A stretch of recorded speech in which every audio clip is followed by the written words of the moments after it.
If you don't believe in ghosts, if you don't mind dummies, if you think nothing scares you, then think again. Really hard. Alright, folks. We're here to actually talk about, oh, hello, Goosebumps fans. Halloween occasion. Of course, it's not going to be Halloween when you listen to this because most likely you're listening to this later or whatever. But, anyways, let's get down to business and talk about what happened to the previous family. How did they get rid of Slappy? Now, getting rid of Slappy is freaking damn hard, but considering, I don't know, it's kind of excuse me. I'm just gonna do the premise of we got the two books, the first two books. We're just gonna wrap around this premise, and then most likely with the third book, I'll try to actually think of premises on that one. Which, side note, when it comes to the third book, I'm not gonna do any differences or anything because I'm pretty soon about to overlap to where I actually am like, oh, I already did it already because, well, don't really need to do it if I already did it before. Anyways, when it comes to this, we have the first thing of this is the first time where we have two. The third one actually does a little bit of issue, and I guess this is actually a good shout out to one person who actually wants me to talk about the words and the stuff, but I'm going to do it like this instead of actually truly going deep and reading and stuff. So the first two books. The first book, we got Mr. Wood being woken up by the words, with proximity being Slappy being nearby, I think. Yeah, am I right? Because it was Slappy was there, Mr. Wood was bought, then after that they read the words, and Slappy was nearby while the words were being read. Now, if that's true, then that means that proximity wakes up the dummies, even though in the third book we have a issue. Third book we have a serious issue. But with all that, let's just focus on the two books. So when it comes to that, I guess that means whoever read them, both of the dummies are basically connected to the person. Even though you're connected to them, one sister had one, another sister had another. So it's kind of weird how that worked out to where it's like, then who has ownership of it? It's like, who exactly actually is bonded and connected to Slappy here?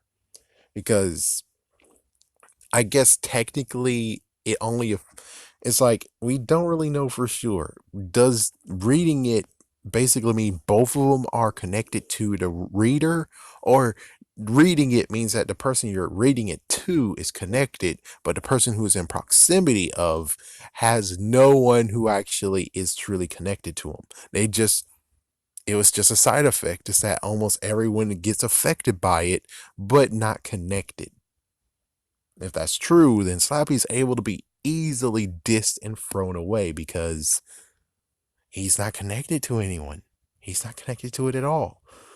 Given we do have this comic book, but the comic book is the only one that actually was like, oh yeah, Mr. Wood is Slappy. He just jumped from one body to another. And it's like, yeah, but that's a comic book and it doesn't count, I think. It's like, I think it doesn't count right now. So let's just put a pin in that and throw the comic away because it doesn't really matter. So the only question is, how did they get rid of it? And book wise, I'm like, whoa. I thought they actually went to the secondhand store and gave it to him. Or hold on, yeah, because Mr. Wood was, oh fuck. Oh shit.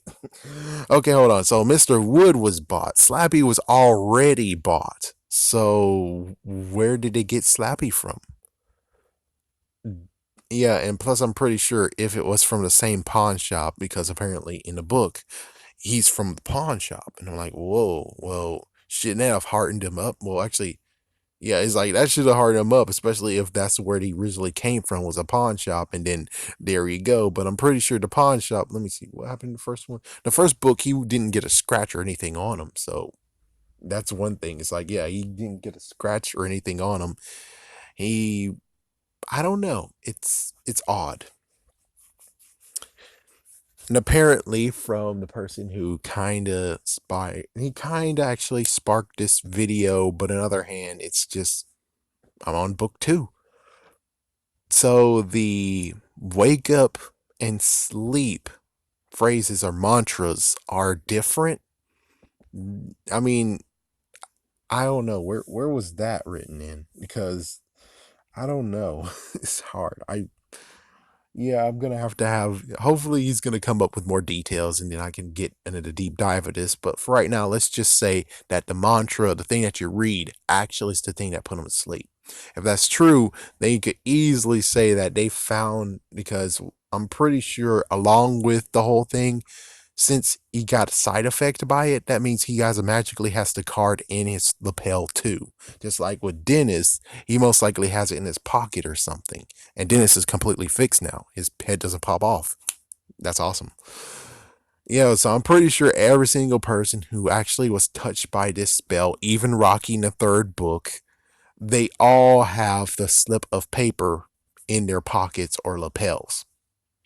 I'm pretty sure we're just going to go with that as being a given. So that means that they're able to just straight up take it out of them because, well, come on, guys. They took out Mr. Wood. They freaking took him down with a steamroller.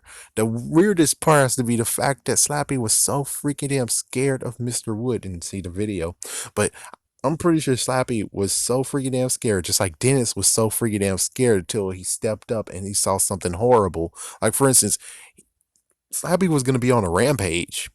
So if he's on a rampage and he's going to make everyone slaves, then Dennis had no choice but to step up and say, oh, hell no. And he took him out with courage.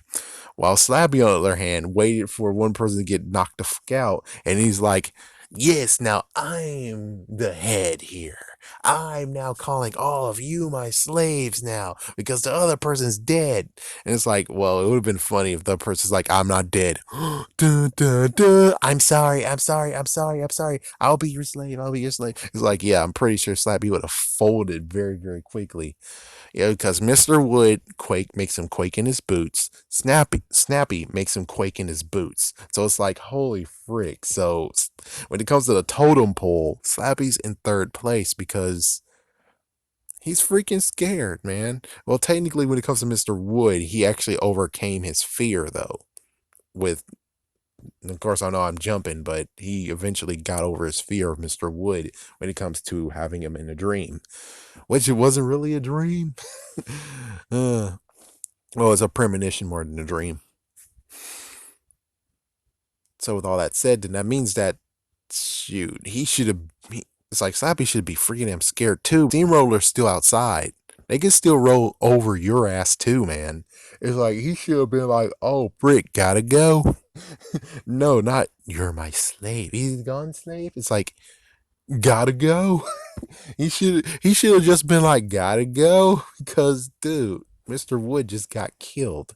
You can get killed the same way too. It's not like that steamroller's not outside still. So it's like, yeah. So we have two scenarios here. Scenario one, they put him to sleep, and as soon as they put him to sleep, they threw him to a pawn shop and got like what, $5 from him. Number two, they threaten Slappy, and Slappy's like, oh, hell no. I'm not going to die by a steamroller. It's like, I'll do whatever you want. I'll do whatever you want. And Slappy, and they basically just said, okay, tell us how to put you to sleep. Okay, you do this. It's like, okay. And so basically, it just equals to the point of where they threatened him, and it's like, yeah, you want to go down with freaking Mr. Wood over there? The steamroller's still outside the freaking house. We can steamroll you. Actually, no, sorry, they didn't. They didn't operate the steamroller. Steamroller actually went by itself. Oh, damn it.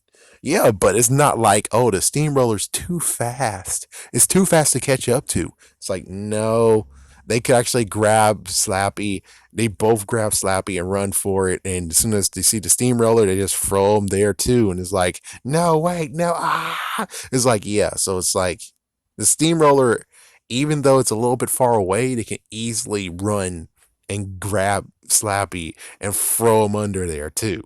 It's like even Lily D can tell you, yeah. He's like, yeah, about that, Slappy. Yeah, about that.